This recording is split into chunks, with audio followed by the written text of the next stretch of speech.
I'm Catherine Ross, and I'm here live with Jim Cramer from New Jersey. Jim, what's top of mind for you this morning? Okay, Catherine, you and I have been around. I've been doing this for a long time, and I remember in 2007, I went with Aaron Burnett and said they know nothing, and I've got the notes right over here where the Federal Reserve laughed at me, and I feel badly that I was not able to make my voice known. Well, who am I? Well, I'm a person who worked on Wall Street all my life. I have many ways I can approach these conversations with you. I like Verizon. I could do that, and I think that Pfizer is interesting, and American Electric Power. Or I can advance an agenda that I think may be smarter at this particular time, because it's entirely possible. The system was not fragile until this. It was froth. We had some froth, but it wasn't fragile. We obviously have a tremendous banking system. It's the deepest. It's raised a lot of money, but no bank can withstand every single credit revolver called down at the same time. No bank can withstand this kind of pressure. So what I would like the following to happen. I would like the Treasury Department to take down $500 billion. They can do it, issue it with low interest loans. This is in conjunction, obviously, with Congress. They should get together. This would be to keep American working people solvent, or of course to be able to go home if they're sick without worrying about losing their job. $500 billion would be able to make it so that any company that's really in trouble would know they could call in the Treasury. The second thing is I would like these credit lines that are being taken down everywhere, that they be guaranteed by the Federal Reserve. And the way you would do that is to simply make it so that the Federal Reserve will say to the banks, look, don't worry about it. You can make that loan if the revolver comes down, because we want these companies to stay solvent. We don't want to have a whole different landscape post a virus that came from another country that has infected our own work staff. Again, the credit line would make it so that people would be able to go home and get better. This is all in lieu of getting the kits out, okay, so we know and have some confidence. Then finally, the Treasury has the ability to say, you know what, it's not just a matter of not being able to pay your taxes. Everybody, or files extension. Every entity in the country always owes the federal government money. Every entity. The federal government has the ability to tide things over. Again, they can issue as many bonds as they want. So let's just suspend any payments to the federal government, so you have that money to be able to do the things that are necessary. Now, will there be people who say, Jim, there's a terrible moral hazard if you do that? Well, you know what? I heard that in 2007 until almost every bank was wiped out. That turned out to be something that was really to the detriment of our great republic and the working people. Also already immediately heard that the Federal Reserve, and I heard this through Steve Leisman, can't do this. Well, again, I used to hear that. Remember how long they said they couldn't do it, then they couldn't do it, and then they did it, all right? So what we want to do is we want to short circuit that, and we want to say, listen, this is an emergency medical situation. This is not an emergency financial situation, but it can easily be turned into one. I would hate to see, and I don't mean to be too alarmist, but it's true, our country runs on credit. We know that. It's always run on credit. I would hate to see that the credit system gets infected by a virus and then hundreds of millions of people are laid off, or millions of people get sick because they have to congregate at work. Of course, we have to eliminate congregations. I would just presume that everybody adopted, say, a California standard and said you can't get together. Now, you could say, well, Jim, who are you to offer this? And I'd say, I'm a concerned American. I'm a concerned American who doesn't want things to get out of hand because of a virus, not because of recklessness. I mean, this is different. I mean, it was so much different from 2007. Things were reckless. You could say that the froth inspired some endangerment, but what I would come back and say is, look, business needs credit. A lot of companies just run on credit. You know, I watched my dad's business get destroyed by the fact that he couldn't get credit, and the mills that he worked for went under because of the Chinese had targeted the industry. And I saw that when I was a little boy, and I watched it happen. I could say nothing then. I watched, was a reporter for many years, a hedge fund for many years, worked at Goldman Sachs. I come back and I've seen it, and I knew in 2007 that it was going to happen. I was prescient. Ridiculed and prescient, and I don't really care about ridicule. I want this thing to happen. And I feel like that I have a pulpit and I have to use it. So, I got a plan. It's a 3-part plan. It's not that hard, and it should be put in effect regardless. And there should be no, absolutely no whatsoever partisan rancor on this plan until we get the kits, we do the testing, we beat this, and then we go back to business as usual without so many companies being destroyed because they simply couldn't handle employees who got sick.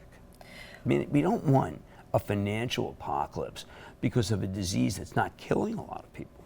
It's just pushing people into self-quarantine. Yes, Jim, but you based can't on- work. Let's say you're one of the 30, I don't know, thousands of suppliers to Boeing, and you make a wing nut, and you have a person who gets sick.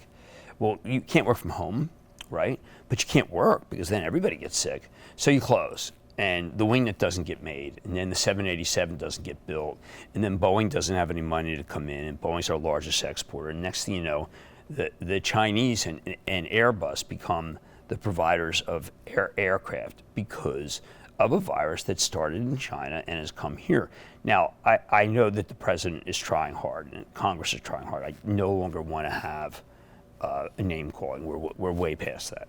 And what I care about are if I can help any of our viewers' portfolios, I want to do that. I mean, put it another way that's in English, which is that many of the companies can't pay dividends if this changes. And can you imagine if all the retirees are watching, all the people who rely fixed income and dividends, suddenly we're without them, then what would happen to our country? You'd have just a tremendous strain. And it can be stopped. Those who just say that my plan can't be allowed reminds me very much of Lord John Russell in 1847, who, when realizing that Ireland was starving, but still exporting their beef to England, by the way, throughout the period, he said, you know what, it's really their fault. They're not industrious. They're a potato-based economy. Potatoes are bad. Well, it's time to teach them a lesson. I mean, when we look back, was Lord John Russell a good man? Queen Victoria wrote a big check, equivalent of something like $2 million. It's very interesting to see that the United States gave, even back then in '47, gave more money in charity than Britain to the Irish. And I bring this up because when you look at certain points in history, there are turning points in history.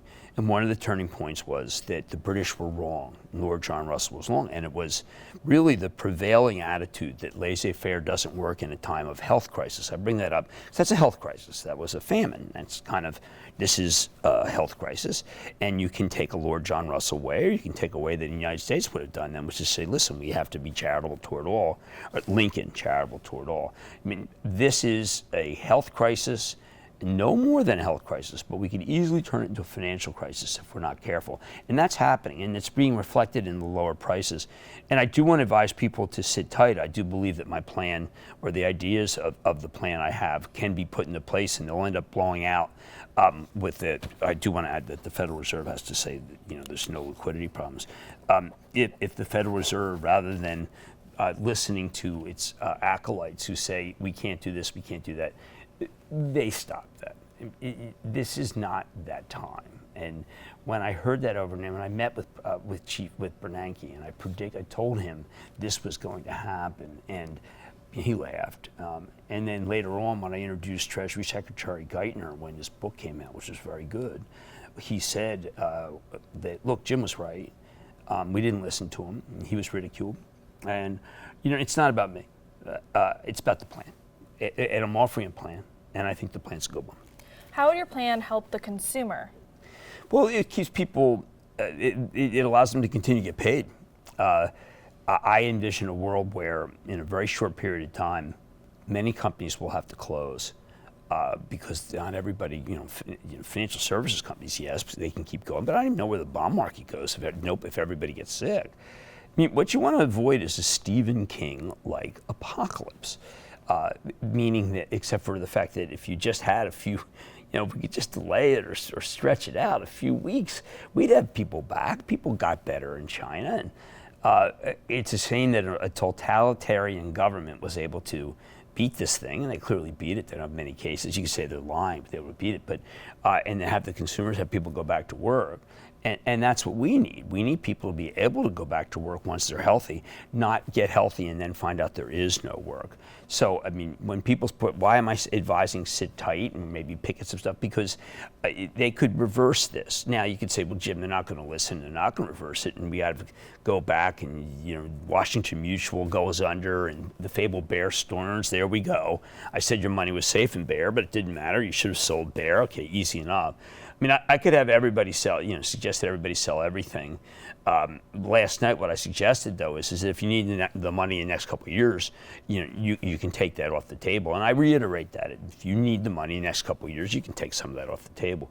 But I will be on the hunt, again, for very solvent companies, AAA balance sheets like a J&J, and think we should put money there. We have not, we've been maintaining this cash position of 11%, which is very high for us now, and didn't put any money to work since the big sell-off, in part because, I've been very bearish since I came back from the Super Bowl.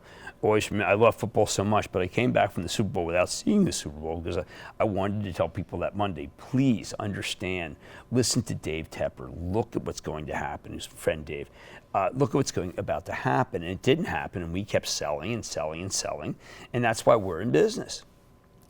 Jim, over on Real Money this morning, you wrote an obituary for the bull. Yes. And based on that, should investors start looking for the next bull market, or do they need to hold tight right now? Well, that's a great question. I mean, I think that since it is a health, here's what I would say.